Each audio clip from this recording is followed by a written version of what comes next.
I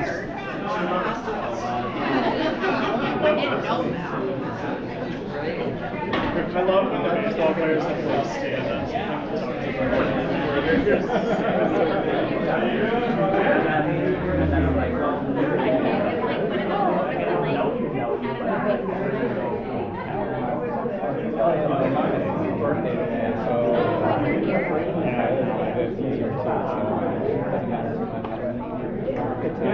Gather in.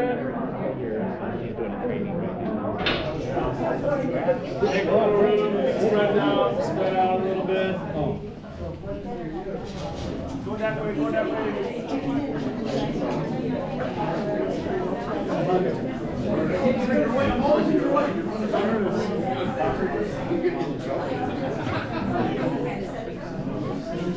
Can I be your...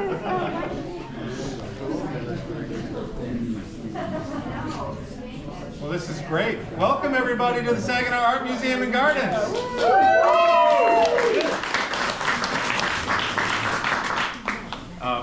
We're here to celebrate a Michigan-based artist, Mark Piotrowski. For those of you who do not know me, I am Tony Serra. I'm the Executive Director of Temple Arts, the organization that oversees the Saginaw Art Museum and our beautiful historic Temple Theater just across the river. I just wanted to take a moment tonight to acknowledge some very important people and organizations that helped make this exhibit and everything you see inside of the Saginaw Art Museum possible. First and foremost, I want to thank our internal team. The Associate Director of the Saginaw Art Museum and Gardens, Thor Rasmussen. I also want to thank our Associate Curator, Ben Champagne, for putting this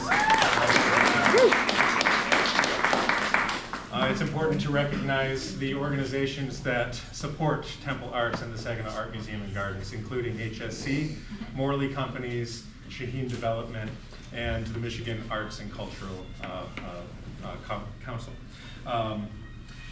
It's also important for me to take this opportunity to let you know about some things that we have coming up that you can also join us for in the near future. Starting on February 5th with another gallery opening with an exhibit from Richard Lewis. So that'll be February 5th. Keep your eyes peeled for that. We hope to see you there. February 7th over at the Temple Theater, Saginaw Bay Symphony Orchestra is performing a wonderful concert, including Dvorak's New World Symphony, Barbara's Adagio for Strings, and Rachmaninoff's Concerto No. 2, one of the greatest piano pieces of all time. Supplementally, on February 11th, back here at Saginaw Art Museum, we have date night. For all of you couples that are looking for something to do on Valentine's Week, please join us. Even if you're not a couple, join us with friends. Come on out. We've got all kinds of fun activities and ways for you guys to engage with the galleries. And then February 13th, Swan Lake Ballet over at the Temple Theater.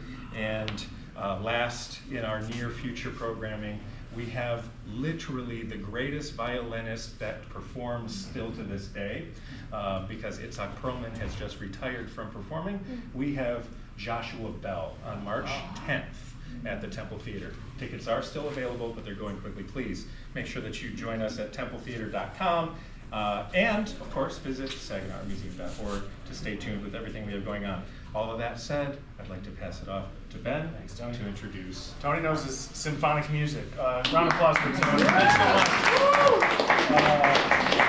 I helped with the symphonies for 5 years, and I thought maybe 7. I thought I knew a lot. And then Tony came around. I was like, no, I don't know much at all.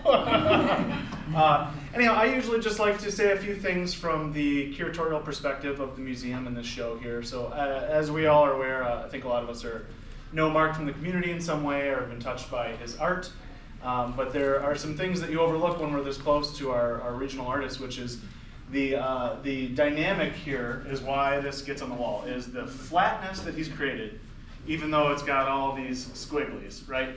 So this dimension that he's created is something that I think, and this is why we chose this to be here, is this is such an entry point to abstraction for a lot of people. It's your eye never gets a place to rest.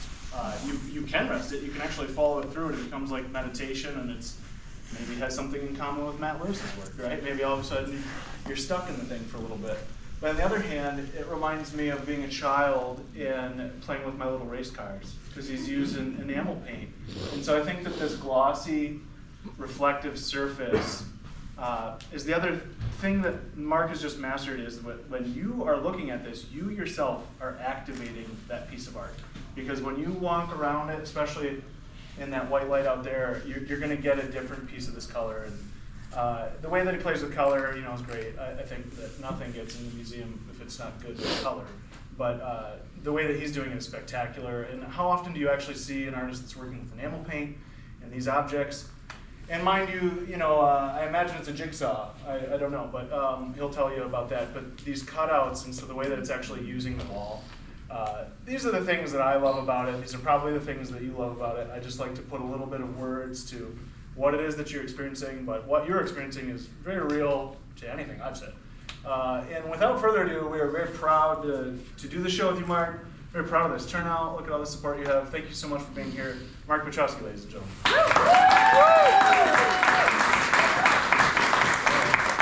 Well, I'm a little overwhelmed, so thank you. It is so great to see all these old and new faces. Thank you, Ben, for holding my hand for the past year, saying, "You can do this, Mark." I know, life, yeah, man, life. But he always had my back every time. I was like, I don't know about this, Ben.